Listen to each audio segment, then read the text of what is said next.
Welcome to Sinkowitz, hosted by the fearless Linda Sinkowitz. She's syncing you up with the latest in election integrity, from breaking headlines to critical updates you won't hear anywhere else. With Linda, it's facts first as she leads the fight for one vote for one legal voter. Stay informed, stay empowered. Let's jump in. Hi, and welcome to Sinkowitz. I'm Linda Sinkowitz. I'm the founder and CEO of Fight Voter Fraud. You're watching us now on our Season 2, Episode 6. Our guest this week is Mark Cook from the Hand Count Roadshow, and we'll be talking to him very shortly. As far as what our lineup is this week, we're going to be talking about California, Florida, we're definitely going to need the tissue boxes for. Kansas, Minnesota, Pennsylvania. We'll have our election vocabulary, our trivia, our national news, vote notes, and as we added a few weeks ago, our international news. And then at the end, of course, my final thoughts. All right, let's get right to it. Here's Mark Cook from Hand Count Roadshow. Thank you so much for coming on, Mark. Well, thanks for having me. I appreciate it. Right, we want you to tell the people what your organization and specifically you do all across the country, because you travel around a lot. Yeah. Well, I don't have an organization. I am just me. I started handcountroadshow.org, which is really just a website to collect information and help people understand where I'm going to be. But I decided to jump into this as an IT contractor of 40 years.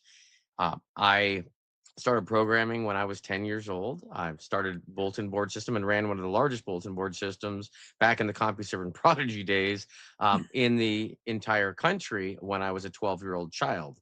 So I've been in this for a little bit here, far before the internet ever existed. And of course, I run plenty of systems that operate over the internet and the other billion networks that are actually out there that most people aren't aware of. I got asked to go out to DC right after the 2020 election to help people understand if there was fraud in the election, if there was any manipulation. When I dove in and looked at the design of our election system, it was a 5-alarm fire when I saw what I saw. I realized it was set up in such a way that would allow malicious actors to commit all kinds of, we'll say, irregularities, tampering, manipulation without the citizens knowing. And I diagrammed the whole thing out for the White House and other people to let them know if there was manipulation in these different areas, you'd see these different things. And then as we've gone for 6 years, we were finding evidence of all of this. Everything that I thought could be happening has turned out to be happening. Absolutely. And I've investigated things not only in this country, but I've assisted in other nations. I've even gone to other countries to investigate elections and electronic election systems. So, it's not like I'm just regurgitating what other people are saying. I'm literally going to the source myself to see what's going on. And unfortunately, my deepest fear has turned out to be our reality. And so we are living in a nation right now that is symptomatic of manipulated elections, decades of manipulated elections. This is not just a 2020 thing. This has been happening for decades prior as well. Right. That's what people think that, it's only been from 2020, but I would say at least back to 2008 at the very least. Earlier than that. Before then, if not before then. Yeah, it's absolutely a mess. The computers just supercharged all of it. But there's always been reasons why bad actors would want to manipulate elections, because if you control elections, you control power, even from the county level all the way up to the federal level. And so there's a massive target on elections. And then, how stupid are we to put in a system that allows hidden manipulation of that system when it's the highest value target in the world that we live in? I mean, it's just asinine. Right, and it's by design. It's not just this, they just happen to figure this out. This was all by design. This is not incompetence. Right, and a number of other things that you looked into. First of all, you helped out with Tina Peters. I don't know if you want to give a little bit of information on that. Yeah, I was Tina Peters' lead forensics, and still I fight every day. As I told Tina the day that I met her, I am happy to take a look at what you've got.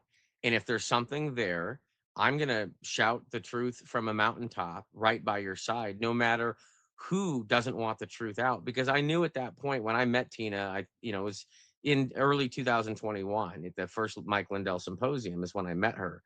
And I'd already been out in DC in November and December of 2020, just post 2020 election. So I saw what was going on in the background. I saw that the American citizens are living one reality, but our government is operating in a totally different reality. It's a game of cheating, really. Bribery, blackmail, threats, and cheating. Just massive corruption that is destroying our nation from underneath us, funded by all of us.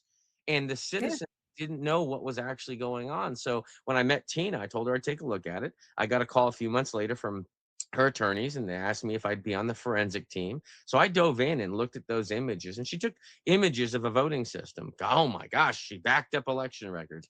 Well, she backed up election records in a way, and then we got to take a look at it. We got to look at the insides of one of these machines that we're told that are the gold standard, that are perfectly safe and secure, the safest, most secure elections, et cetera.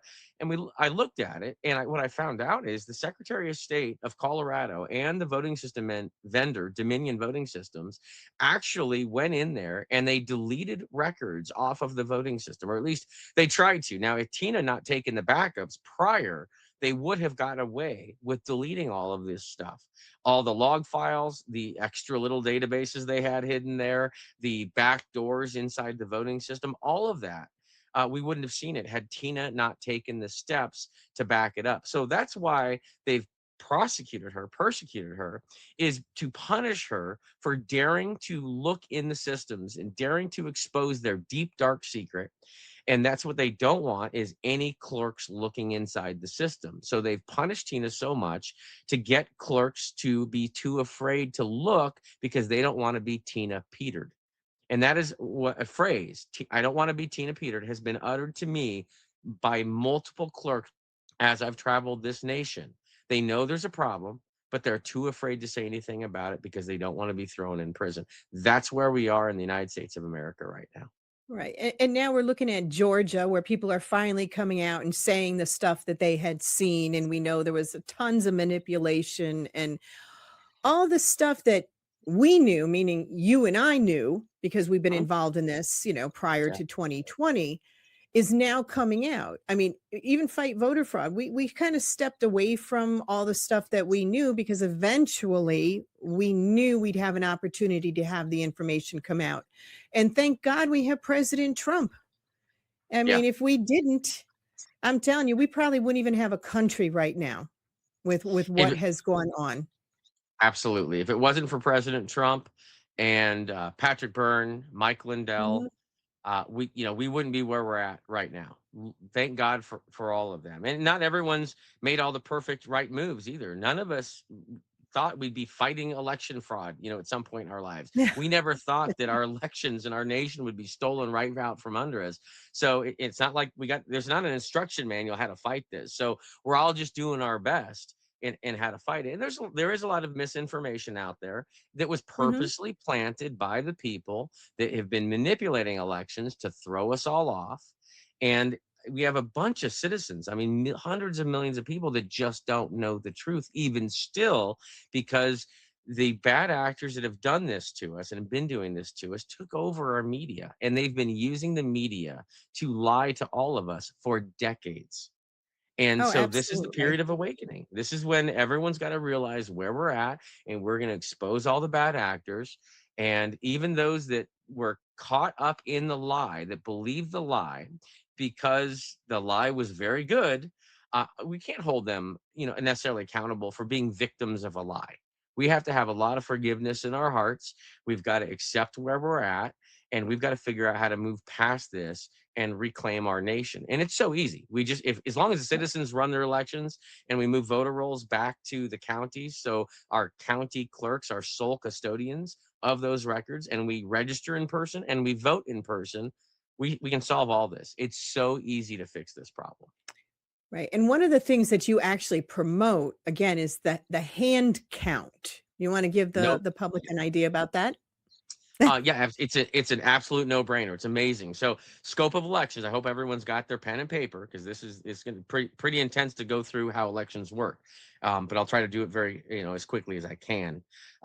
So you want to make sure that people are eligible to vote. So you have eligible Mhm. voters that fill out dots on pieces of paper, and then we gather that paper, the ballots, and we count the dots on the ballots, and then whoever has the most dots wins. There's your scope for elections. Oh, That's I it. was gonna say, Yeah, now were you it able to doesn't follow that seem or that should I go slower? All right, yeah. I mean, this is what we're all arguing about. For 6 years, we've been arguing about a process to count dots and add the dots up. And Right. there's a group of people saying we must use billions of dollars of computer equipment to do this because humans can't possibly count dots and add the dots up, even though we've done it for over 150 years prior to computers existing. So Mhm. I don't think when they say it can't be done, I'm pretty sure they don't know what the heck they're talking about, or they're just flat out lying to our faces because we did it. We've already done it. The precedent is set. We count our dots. Article 4, Section 4 of our Constitution ensures that the states provide us a Republican form of government. That's the guarantee clause. States must guarantee a Republican form of Mhm. government. If the citizens cannot verify that their votes are the only ones that produce the election results in their counties, then the citizens have no way to determine if they have a Republican form of government. So, therefore, our current election systems, as they are a violation of Article 4, Section 4 of our Constitution. It's that simple. And all we have to do is Mhm. let the citizens make sure that their votes are counted properly. And the only way to do that is if the citizens are the ones running the elections. That's it. We have Ab to. We have no choice. Absolutely, and I don't see why that we can't do that with Of course we having can. the in-person paper ballots hand counted. We do It's not so want these easy. machines. No, it's so easy. And then people talk about the cost. Well, it costs so much more. Okay, first of all, it wouldn't.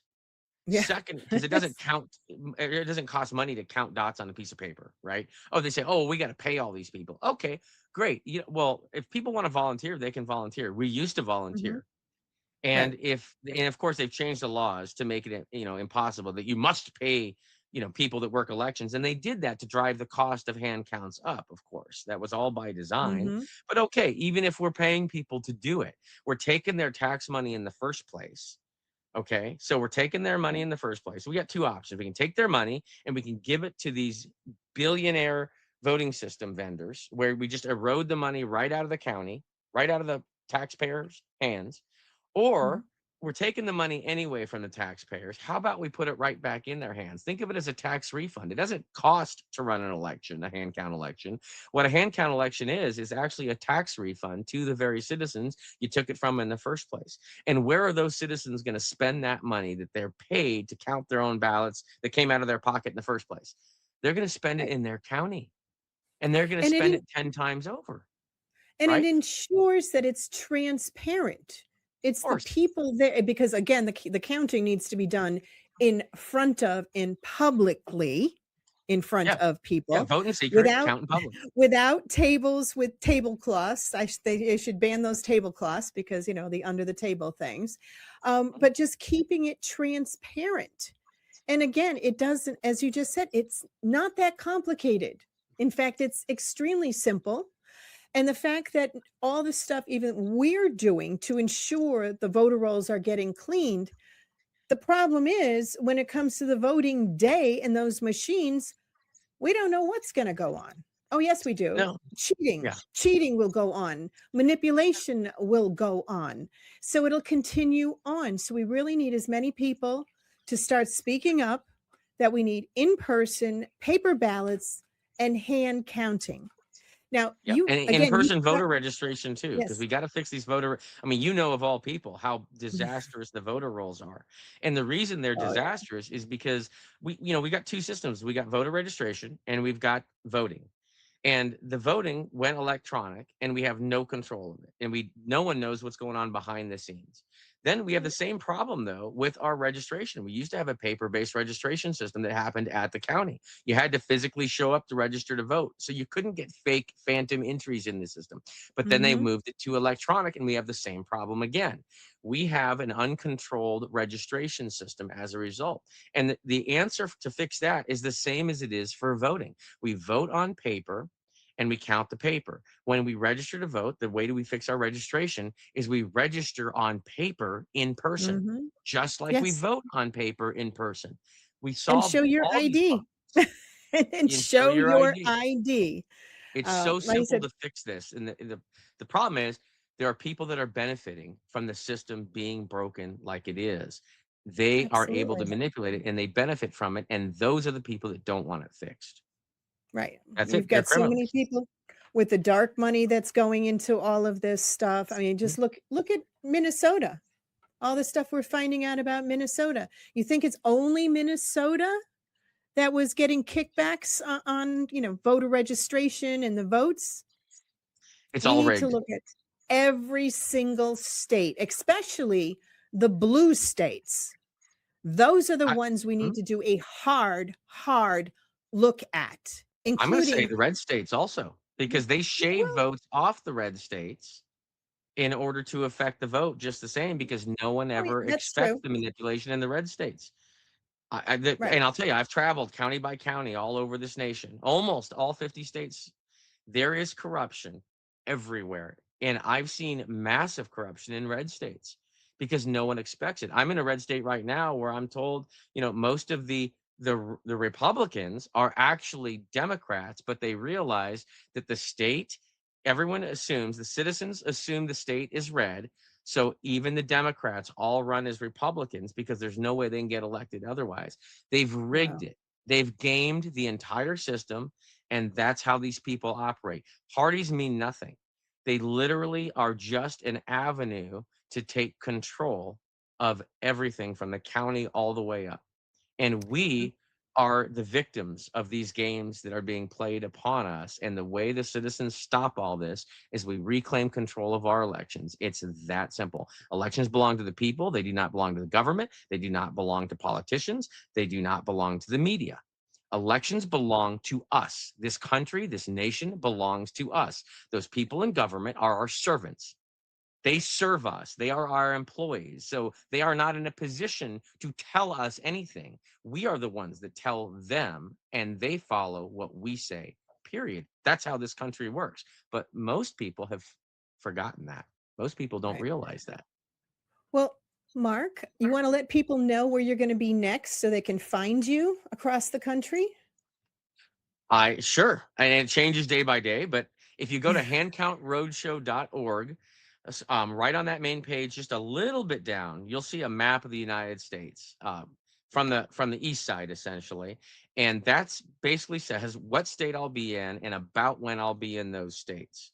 And the events that I set up in those states are only because you out there contact me. When you click on take action, request a visit, then I get you on the route. So you see where I'm going to be, look at that map and sign up for a visit. And if you know someone in a state that I'm going to be at, send it to them and get them signed up, because I'm only stopping in counties that are requesting me to stop. And I want to fill this Okay. up. I want to visit as many people. I've been down to Venezuela. I've assisted with elections in other nations, as well as identifying vulnerabilities. Even people from Canada now are calling me, asking me to look at their elections, because now they're concerned that they may have similar problems that we have here in the United States. And by the way, Hmm. they do. They do. And so I'm They I'm do. here to help. I'm here to explain, and I'm in and out. And I'll tell you what, I want to meet with all your officials. I'll meet with your commissioners. I'll meet with your sheriff. I'll meet with your city council. I'll meet with your legislators. I'll meet with BLM. I'll meet with Antifa. I don't care. Every citizen deserves to know the truth. We're all being played, and I'm here to shine a massive amount of light on all this so we can reclaim our nation. That sounds wonderful. I want to thank you again, Mark, for coming on our show. And everyone go to handcountroadshow.org and sign up to have Mark come to your county, to your state. We need to get this done 2026. We Needs have to be no a great choice. year. And God Okay. bless you as well. Thank you so much for everything you've done, Linda. Critical. Thank You are you. a nationwide hero. Thank you so much, and so are you. Thank you, Mark. At Fight Voter Fraud, we work to ensure every legal vote is counted, and no unlawful vote ever diminishes the voice of we the people. We're fighting for you in courtrooms and communities nationwide to protect transparency, accountability, and fairness in every election. Our mission is simple: one vote for one legal voter. This is our country. This is our vote. Let's protect it together. Hi, I'm Linda Sinkowitz. I'm the founder and CEO of Fight Voter Fraud. I'm very excited to announce Operation Verify Voters 2026. This is where everyone can get involved. Every single person can get involved in helping make sure we have transparent and clean elections. The most important thing is cleaning the voter rolls. Who knows better than you on your street? You know when people have sold their homes. You know when people moved. You know when other people have passed away. Those are people we need to make sure are no longer on the voter rolls. And it's really easy to do. We can help you. What we're going to be doing is setting up training sessions, which you sign up for, and we will walk you through the process. It's simple, it's easy, and everyone can get involved. So you're going to go to fightvoterfraud.org or scan the QR code, and it'll bring you right to our Operation Verify Voters 2026. And our goal is to get every single state involved in this initiative. Everyone can make a difference. Thank you. Hi, and welcome back to Sinkowitz. I'm Linda Sinkowitz. You're watching us on OBBM Network TV, YouTube, Rumble. And again, I want to thank my guest, Mark Cook from handcountroadshow.org. Please go to his website, sign up to have him come to your area, your county, your state. He is phenomenal. All right, so we're going to go to our first state of the day is California. And this is from the Nevada County, California, February 2nd, 2026. Voter residency confirmation postcards to be mailed out this week. Now, the Nevada County Elections Office is informing voters of the mailing of residency confirmation postcards this week to both active and inactive registered voters. This effort goes beyond the legal requirements and is intended to ensure voter registration records are accurate and up to date ahead of the June 2nd, 2026 state direct primary election. Now, if you don't return your card, they're not going to do anything with their registration. They're going to say, okay, that's okay. I guess you're not changing anything. Information received is only used to update your voter records in accordance with state law, and only the voter may cancel a registration. The postcards include forwarding service to help reach all the voters. They ask recipients to please confirm whether they still live at the address on file and whether their mailing address is still correct, or to notify the election office if someone listed no longer lives there or receives mail at that address. So it's really important to acknowledge these postcards because at least they're taking a step to attempt to have accurate voter rolls. Now, those of you in Nevada County, California, it always throws me off when it says Nevada County because I think of the state of Nevada, but it's California. You can drop them off at the election office at 950 Maydew Avenue, Suite 210 in Nevada City. You can also submit a PDF photo of the completed card. You can go to election.mail@nevadacountyca.gov. Or you can use their 24/7 secure drop box located outside the Nevada County Government Center. Don't use the drop box. Bring it in personally. You're already there. I just don't think we should be using these drop boxes. Okay. So those of you in Nevada County, California, you've been given your marching orders. You get a postcard, fill it out, send it back in, make sure it's accurate. Thank you. Now we're going to go on to Florida. State court report, and this is from February 3rd, 2026. Florida High Court to hear arguments in politicized, quote, voter fraud case. Now, reading this story, I'll tell you, they start off sort of okay in giving you information. And at some point, I'm just going to stop reading it because it is just ridiculous. It just kind of goes far left with all the whining and complaining about things. So this is the case that challenges Governor Ron DeSantis's prosecution of people with felony convictions who thought they were eligible to vote. The Florida Supreme Court will hear arguments on Wednesday in the Hubbard versus State of Florida, a case challenging the legality of one of Republican Governor Ron DeSantis's prosecutions for alleged voter fraud. Terry Hubbard was one of 20 people charged in 2022 by statewide prosecutors as part of Florida's campaign against people with past felony convictions who mistakenly voted because of confusion about their eligibility. The Florida Supreme Court will consider whether statewide prosecutors had the authority to charge them. Again, if I start going through the rest of this story, it's going to give me an instant headache, quite honestly, because even the words that they start using. So let's follow that in the Supreme Court in Florida to see Hubbard versus the state of Florida and see how that turns out. Okay. It's a very long article, by the way.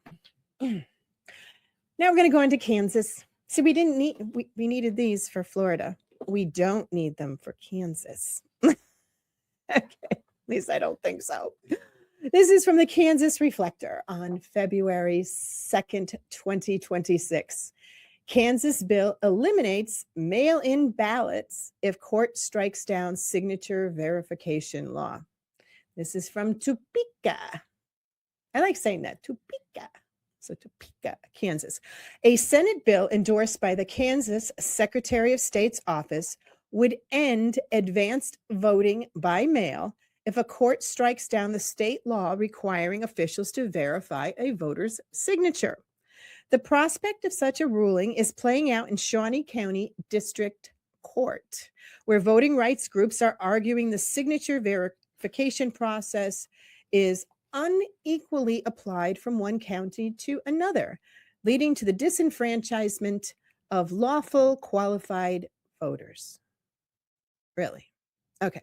The Kansas Attorney General's office, who is tasked in defending the state law, relied on the artificial intelligence platform ChatGPT to assist with at least one of the legal briefs in defense of the lawsuit. Clay Barker, general counsel for the Secretary of State, told the Senate committee on Monday that Senate Bill 394 would allow the legislature to lay down a line that says signature verification is such an integral part of voting by mail that the two can't be separated. Really? Okay. It sets legislative intent to unambiguously establish with certainty and beyond dispute the signature verification is not severable because it's intertwined with everything. The application, the ballot, you can't even open the envelope until the signature is verified. Barker said the Senate Federal and State Affairs Committee. Well, this kind of goes on and on about what is going on with that particular verification. I guess unless you have an accurate system for the signature verification, you can't rely on a volunteer or a paid election worker to look and decide if that signature is really the signature of the person. You can't. Plus, our signatures change over time. We'll see how that one works out in Kansas. All right, Minnesota. We haven't heard anything about Minnesota in the past, 2 months, have we? Except like 45 minutes of every day on the news until recently. All right, so this Minnesota, this is Congressman Pete Stauber.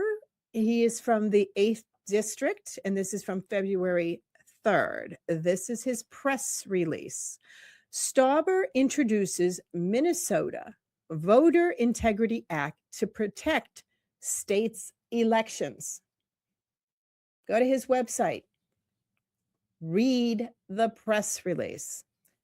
Says this is from Washington, D.C. Today, Congressman Pete Stauber, Minnesota 8th District, along with Majority Whip Tom Emer, Congresswoman Michelle Fischbach, and Congressman Brad Feinstadt, introduced the Minnesota Voter Integrity Act of 2026, new legislation aimed at protecting the integrity of the state's elections. Specifically, the legislation prohibits the state of Minnesota from receiving federal election assistance funds until the Minnesota Secretary of State cooperates with the Department of Justice current federal review of the state's registration and voting practices. Minnesotans deserve to know their election process is fair, accurate, and protected for the future, Congressman Stauber said. Quote, unfortunately, the Secretary of State's office, with the support of Governor Walz, is so far refusing to provide the DOJ with voter registration and election data to verify its integrity. If Governor Walz and Secretary Simon want federal election assistance funding, they need to get serious about election security, unquote. So on January 2nd, 2026, Assistant Attorney General Harmeet K. Dillon had sent a letter to the Minnesota Secretary of State, Steve Simon, requesting records relating to Minnesota's voter registration practices. To date, the Secretary of State has not provided the appropriate information.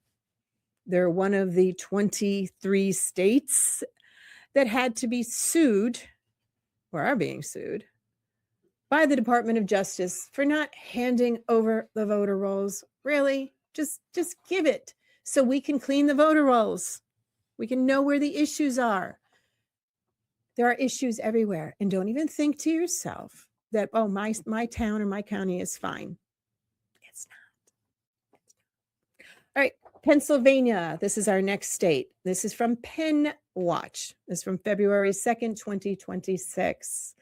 Pennsylvania voters, it's time to renew your annual mail-in ballot application. As the 2026 election cycle kicks off, election officials are reminding Pennsylvania voters that the window to renew your annual mail-in ballot application is officially open. Even if you were on the, quote, permanent, unquote, list, mail-in list last year, the state requires a yearly renewal to continue receiving ballots automatically for the upcoming primary and general elections. Many voters are surprised to learn that Pennsylvania's, quote, permanent, unquote, list isn't truly permanent. I know, that doesn't make any sense, does it? While your name stays on the list to receive a reminder, you must still submit a fresh application every calendar year to actually receive the ballots. So on February 2nd, 2026, county election officers must mail out annual renewal notices to all voters currently on the permanent mail-in and absentee lists. So start looking for your absentee ballot permanent questionnaire. Fill out the application. I mean, some people are always going to have the mail-in ballots when it is available, but that's a whole nother thing that we always talk about. Well, now we're going to go on to our election term. And this is from Outlier Media from February 8th, 2026. Gerrymandering. We've all heard that word before. A process that manipulates district boundaries to favor one party or candidate over another. I'm being quiet on that one. Gerrymandering. I am very familiar with that here in the state of Connecticut. Oh, now we're to our trivia question. Our trivia question of the week: which U.S. state was the first to grant women the right to vote? When women were enfranchised, it was not yet a state, but it was a territory. The suffrage came in 1869 and the statehood was in 1890. So, what state was the first to grant women the right to vote? We're going to go to a quick break and we'll be right back. We need your help to ensure one vote for one legal voter. Join Fight Voter Fraud. Request training, get the potential double-registered, double voter data for your town, and donate to support the fight. Visit fightvoterfraud.org, because election integrity starts with you. Hi, I'm Linda Sinkowitz. I'm the founder and CEO of Fight Voter Fraud. We are launching Operation Verify Voters 2026, and we want to get everyone involved in every single state because you can make a difference. We will be able to train you. It doesn't take that long for the training. It's very, very simple because you know the people on your street, in your neighborhood who have moved or died. We want to make sure that the voter rolls are clean. We're going to show you how to do it. Go to our website, fightvoterfraud.org, or scan the QR code and we'll show you how. Thank you. Hi, and welcome back to Sinkowitz. When I left you a few moments ago, we were talking about our trivia question. Our trivia question of the week: which U.S. state was the first to grant women the right to vote? When women were enfranchised, it was not yet a state, but it was a territory. Suffrage came in 1869 and statehood in 1890. And those of you that guessed Wyoming, you are 100% accurate. Okay, so now we're going to go on to national news. And this is from Capitol Beat, February 3rd, 2026. Georgia Election Review Panel recommends gradual shift to hand-marked ballots. This is from Atlanta. After 6 lengthy hearings around the state last year, a special legislative committee studying the election process has recommended incremental changes to Georgia's voting system. The study committee, chaired by Representative Tim Fleming, he's a Republican from Covington, who is running for Georgia's Secretary of State, recommended Monday that the state use hand-marked paper ballots during the general election in November. But there's a twist. The recommendation by the Republican-led panel says QR codes should be allowed to remain on the ballots, which critics contend are a security risk because only the counting machines, not voters themselves, can read them. And we talked about machine stuff with our guest, Mark Cook. Quote, the legislation should require all ballots that contain a QR code of any kind to be hand counted for the purpose of official tabulation, the committee's report says. Scanner tabulation of QR code ballots is for unofficial results only. I don't know that I'd even want to worry about unofficial results. We want official results. Doesn't make any sense. The committee also recommended that the General Assembly add money to the fiscal year 2027 budget to buy a new voting system. Why don't you just use the money to get people to hand count them? We got to stop with this machine. No machines. No machines. People. Transparent. It doesn't say that here, but you know. I sometimes add my own opinions. All right, so there's a little more to say on that, but again, you can go and read the rest of that article because some of these articles are like really long, really, really long. Our next segment that we're going to, that you are able to click on the link and read the rest of the story. This is our vote notes. This is from a bipartisan policy center on February 2nd, 2026. United in security, how every state protects your vote in 2026. States ensure that only eligible voters can vote. I can't believe I just read that. They ensure? Really? No. There's a huge problem with that we do not have only eligible voters. Here I go, interjecting my personal thoughts again. I got to go back to reading the story. Okay. States ensure that only eligible voters can vote. Voters must meet federal and state eligibility requirements in their jurisdiction in order to register to vote. States must maintain voter registration processes that allow only eligible voters to vote and to vote only once. I'm sorry. That's what we'd really like to have happen. That is not what is happening. But if you want to go and check out this article, click on your state. There's a number of them that you can find out information on. Let's see, we have states that use their own processes for this. There's 12 of those. States that have no statewide process, there's one. I don't even know what the heck they're doing. And the states that use the federal testing and certification program. Okay, so there is a certification program, but here's the thing. It's all for the new equipment that comes online. It's not necessarily for the old equipment, and the old equipment is where there's a huge problem. So that's our vote notes. They have pretty little charts that you can look at. So you can just go to our website and read the rest of that story for vote notes and look up yours. Yeah, definitely look up yours. So a new segment we added like 2 or 3 weeks ago. This is the international news. This is the Council on Foreign Relations, and this is from December 9th, 2025. And the reason I chose this article is because it talks about the 10 elections around the world that are of interest to people around the world.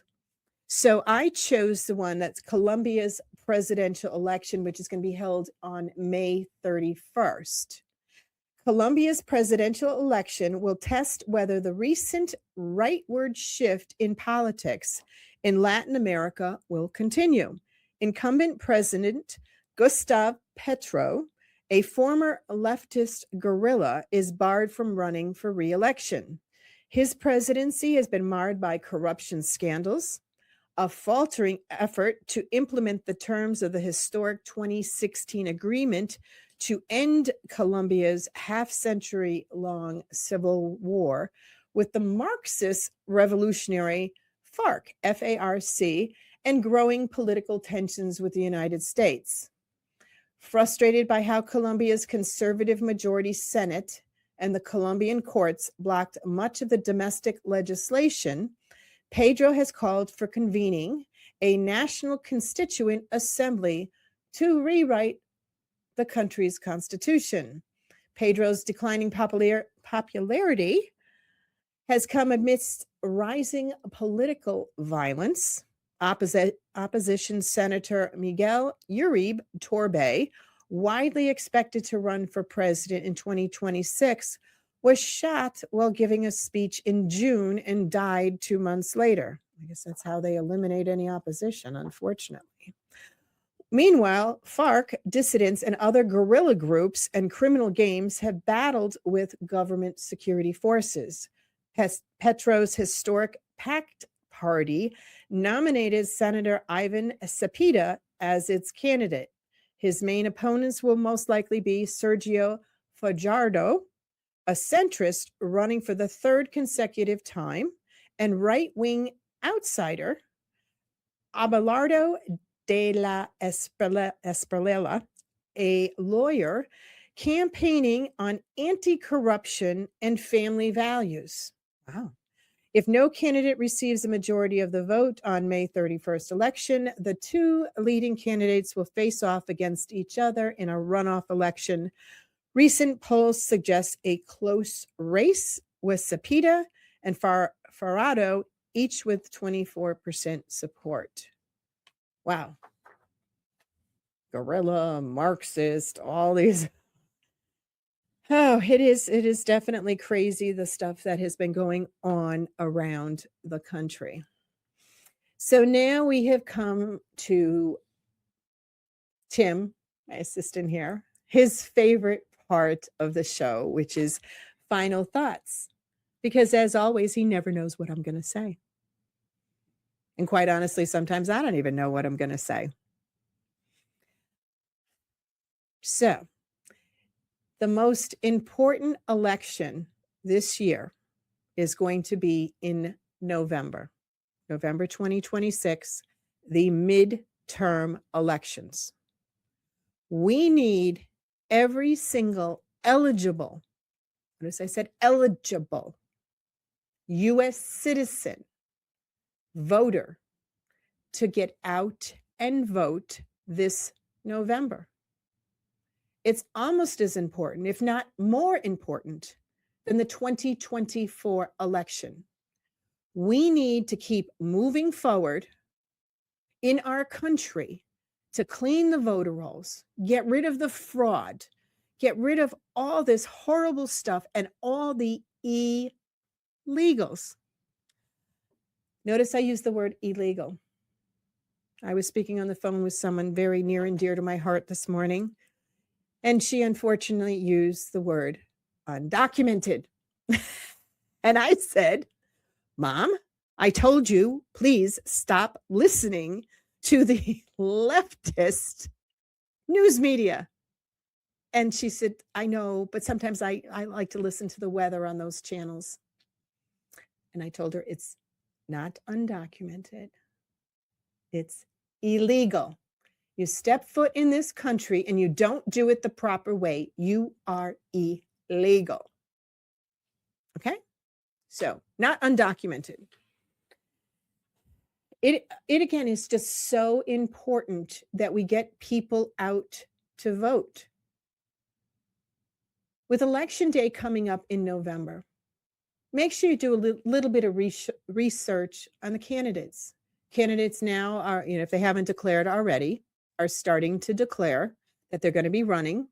Some of you have the primaries coming up, between February, March, April, across the country. Pay attention. Pay attention to what the candidates stand for. Look at the state of Virginia. Look who they put in as governor. They thought they had a moderate Democrat. No, they had a complete socialist, if not communist, who doesn't even care about the United States and especially doesn't care about you as one of her constituents. Doesn't care. Take note. This is super important. The only thing that Virginia's got going for them is that particular governor only has 4 years to destroy, I think it's 4 years, but only one term to destroy the state of Virginia. And then she can't run again. Look what's going on in New York City. Hey, everybody, you got what you voted for. You want streets that are piled 20, 30 feet high in garbage, with snow, with rats. Rats are running freely through there now. So the rats, we're talking like big rats that are all over the place.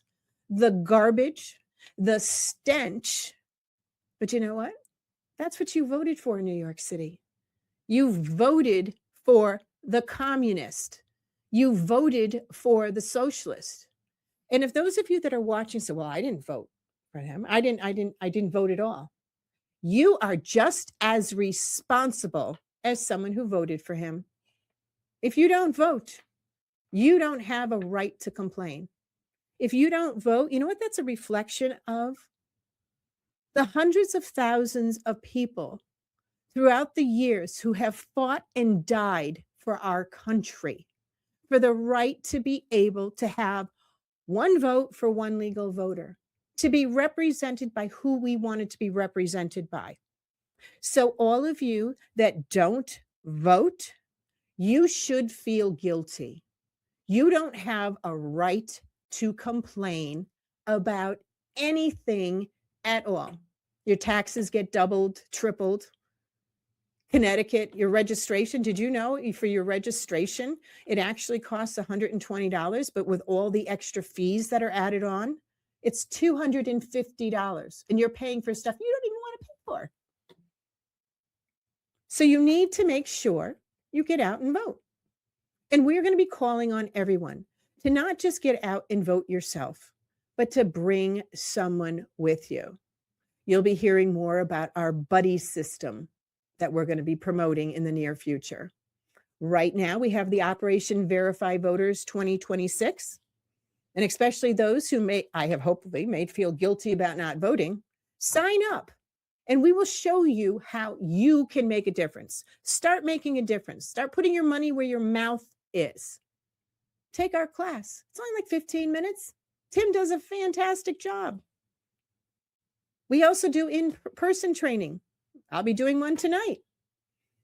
So please sign up for Operation Verify Voters 2026.